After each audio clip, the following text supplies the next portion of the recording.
সুপ্রিয় দর্শক, এইমাত্র পাওয়া দুপুরের সংবাদে আপনাদের স্বাগতম। শুরুতেই সংবাদ শিরোনাম। শুরুতেই জানাবো, ভুল তথ্যে ভরা জাতিসংঘের রিপোর্ট, নিঝুম মজুমদারের নেতৃত্বে 490 পৃষ্ঠার পাল্টা জবাব।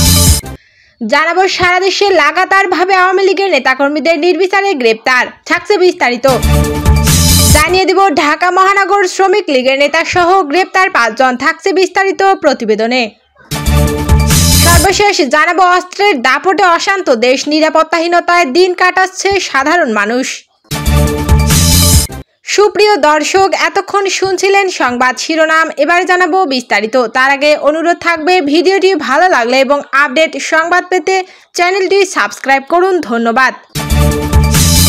ভুল তথ্যে ভরা জাতিসংঘের রিপোর্ট, নিঝুম মজুমদারের নেতৃত্বে 490 পৃষ্ঠার পাল্টা জবাব। বাংলাদেশে 2024 সালের জুলাই আগস্ট মাসের আন্দোলন নিয়ে জাতিসংঘের মানবাধিকার অফিসের প্রকাশিত প্রতিবেদনকে ত্রুটিপূর্ণ ও বিভ্রান্তিকর বলে আখ্যা দিয়ে একটি বিস্তারিত পাল্টা প্রতিবেদন প্রকাশ করেছে ইন্টারন্যাশনাল ক্রাইম সার্চ ফাউন্ডেশন। নিঝুম মজুমদারের নেতৃত্বে সংস্থাটি জাতিসংঘের 114 পৃষ্ঠার রিপোর্টের জবাবে প্রায় 490 পৃষ্ঠার একটি রিভার্টার রিপোর্ট তৈরি করেছে, যেখানে জাতিসংঘের রিপোর্টে বাদ পড়া বাস্তব ভিত্তিক তথ্য ও প্রেক্ষাপট তুলে ধরা হয়েছে। গত 12 ফেব্রুয়ারি জাতিসংঘের প্রতিবেদনটি প্রকাশিত হয়। ইন্টারন্যাশনাল ক্রাইম সার্চ ফাউন্ডেশনের অভিযোগ, এতে অসংখ্য মিথ্যা বিবৃতি ও বিভ্রান্তিকর দাবি রয়েছে। এমনকি ডক্টর মোহাম্মদ ইউনূসের নেতৃত্বাধীন অন্তর্বর্তীকালীন সরকার এই প্রতিবেদনের বিষয়বস্তু তৈরিতে ভূমিকা রেখেছে বলেও তাদের কাছে জোরালো প্রমাণ রয়েছে বলে দাবি করা হয়েছে।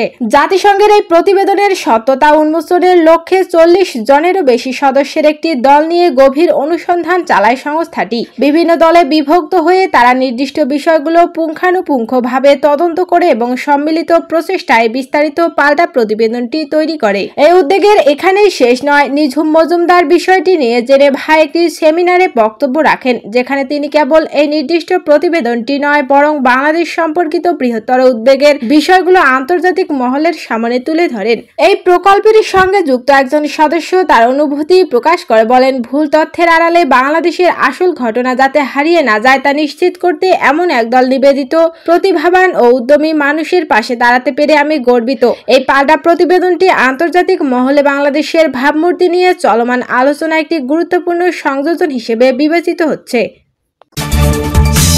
সারা দেশে লাগাতারভাবে আওয়ামী লীগের নেতাকর্মীদের নির্বিচারে গ্রেপ্তার ও কারা হেফাজতে হত্যার তীব্র নিন্দা ও প্রতিবাদ জানিয়ে বাংলাদেশ আওয়ামী লীগের বিবৃতি। বাংলাদেশ আজ এক বিপন্ন জনপদ, যেখানে জীবনের আহ্বানের চেয়ে মৃত্যুর হাতছানি বেশি। মানুষের মানবাধিকার প্রদান করা তো দূরের কথা, বরং সকল অধিকার হরণ করা হয়। দেশ বিরোধী ও গণবিরোধী খুনি ফ্যাসিস্ট ইউনূস গং অবৈধভাবে ক্ষমতা দখল করে বাংলাদেশকে জঙ্গিবাদ ও সন্ত্রাসের অভয়ারণ্যে পরিণত করছে। মানুষ এক অভাবনীয় অবরুদ্ধ দশার মধ্যে আছে। এই অধিকার হারা মানুষের অধিকার প্রতিষ্ঠার জন্য বাংলাদেশ আওয়ামী লীগের নেতাকর্মীরা প্রাণপণ লড়াই করে যাচ্ছে। ফলে আওয়ামী লীগের নেতাকর্মীদের উপর রাষ্ট্রযন্ত্রকে ব্যবহার করে নির্মম অত্যাচার নির্যাতন চালানো হচ্ছে, নির্বিচারে গণগ্রেফতার করা হচ্ছে।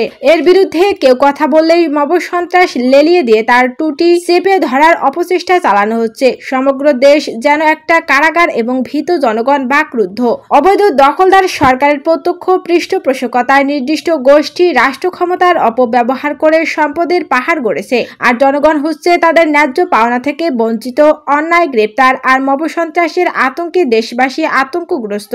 এই আতঙ্ক দূর করতে আওয়ামী লীগের নেতাকর্মীরা জনগণকে অভয় সংকেত দেওয়ার চেষ্টা করলেই অবৈধ দখলদার সরকার নির্বিচারে গণগ্রেপ্তার চালায়, রাষ্ট্রীয় সন্ত্রাসের মাধ্যমে হত্যাও করে। সংসদ সদস্য থেকে শুরু করে কলেজ শিক্ষক, রিকশাওয়ালা সহ সকল শ্রেণী পেশার মানুষ কেউই রেহাই পাচ্ছে না। সম্প্রতি খুলনা মহানগর 27 নং ওয়ার্ড যুবলীগের নেতা জয়নাল আবেদিন জনিকে কারা হেফাজতে হত্যা করা হয়। এভাবে একের পর এক পরিকল্পিত হত্যাকাণ্ড সংগঠিত করা হচ্ছে রাষ্ট্রযন্ত্রকে ব্যবহার করে। কোনোভাবেই এইসব হত্যাকাণ্ড থামছে না। আমরা বাংলাদেশ আওয়ামী লীগের পক্ষ থেকে নির্বিচারে গণগ্রেফতার ও হত্যাকাণ্ডের তীব্র নিন্দা প্রতিবাদ জানাচ্ছি। হত্যাকারীদের বর্তমানের অবৈধ সরকার প্রত্যক্ষ পরোক্ষভাবে মদত যোগাচ্ছে এবং ভুক্তভোগী পরিবারের সদস্যদের বিচার প্রাপ্তির পথ রুদ্ধ করা হচ্ছে। তাই এই সকল হত্যার দায় বর্তমান সরকারের। হয়তো এখন এসব হত্যাকাণ্ডের বিচার হচ্ছে না এবং গণগ্রেপ্তার বন্ধ হচ্ছে না, কিন্তু অদূর ভবিষ্যতে এর বিচার বাংলার মাটিতে হবেই ইনশাআল্লাহ। ঢাকা মহানগর শ্রমিক লীগের নেতাসহ গ্রেপ্তার ৫ জন। ঢাকা মহানগর উত্তর শ্রমিক লীগের সাধারণ সম্পাদক সহ কার্যক্রম নিষিদ্ধ আওয়ামী লীগ ও এর অঙ্গ সংগঠনের আরো ৫ নেতাকর্মী গ্রেপ্তার করেছে ঢাকা মহানগর গোয়েন্দা পুলিশ ডিবি। ডিএমপির মিডিয়া অ্যান্ড পাবলিক রিলেশনস বিভাগের উপপুলিশ কমিশনার ডিসি মোহাম্মদ তালেবুর রহমান বিষয়টি নিশ্চিত করেছেন। তিনি জানান, রাজধানীতে ঝটিকা মিছিলে অংশগ্রহণকারী ও অর্থায়নকারী শ্রমিক লীগের ঢাকা মহানগর উত্তর শাখার সাধারণ সম্পাদক সহ কার্যক্রম নিষিদ্ধ আওয়ামী লীগ ও এর অঙ্গ সংগঠনের ৫ নেতাকর্মীকে গ্রেপ্তার করা হয়েছে। অস্ত্রের দাপটে অশান্ত দেশ, নিরাপত্তাহীনতায় দিন কাটাচ্ছে সাধারণ মানুষ। দেশে আজ অশান্তির এক অদৃশ্য ছায়া নেমে এসেছে। সর্বত্র শোনা যাচ্ছে অস্ত্রের ঝনঝনানি, দেখা যাচ্ছে ভয় আর অবিশ্বাসের মুখ। সাম্প্রতিক সময়ে অবৈধ অস্ত্র দেশের জন্য এক সাংঘাতিক চ্যালেঞ্জে পরিণত হয়েছে। অভিযোগ রয়েছে, বিভিন্ন রাজনৈতিক দলের কিছু অংশ এবং জঙ্গি গোষ্ঠীর হাতে বিপুল পরিমাণ অস্ত্র মজুত রয়েছে। এসব অস্ত্র কখনো প্রকাশ্যে প্রদর্শিত হয়, কখনো গোপনে ব্যবহৃত হয় সহিংসতা বা ভয় সৃষ্টির হাতিয়ার হিসেবে। ফলে সাধারণ মানুষ আজ চরম নিরাপত্তাহীনতার মধ্যে দিন কাটাচ্ছে। অবৈধ অস্ত্রের প্রসার সমাজে ভয় ও বিশৃঙ্খলা বাড়িয়ে তুলছে। রাজনৈতিক বিরোধে অস্ত্রের ব্যবহার যেমন গণতন্ত্রকে ক্ষতিগ্রস্ত করে, তেমনি অপরাধ ও জঙ্গি কার্যক্রমও নতুন মাত্রা পায়। স্কুল, বাজার, অফিস সবখানেই মানুষের মনে অজানা আশঙ্কা কাজ করে। যখন নাগরিক নিজেকে নিরাপদ মনে করতে পারে না, তখন রাষ্ট্রের স্থিতিশীলতায় প্রশ্নবিদ্ধ হয়ে পড়ে। এই পরিস্থিতি থেকে উত্তরণে আইন শৃঙ্খলা বাহিনীর নিরপেক্ষ ও কঠোর ভূমিকা জরুরি।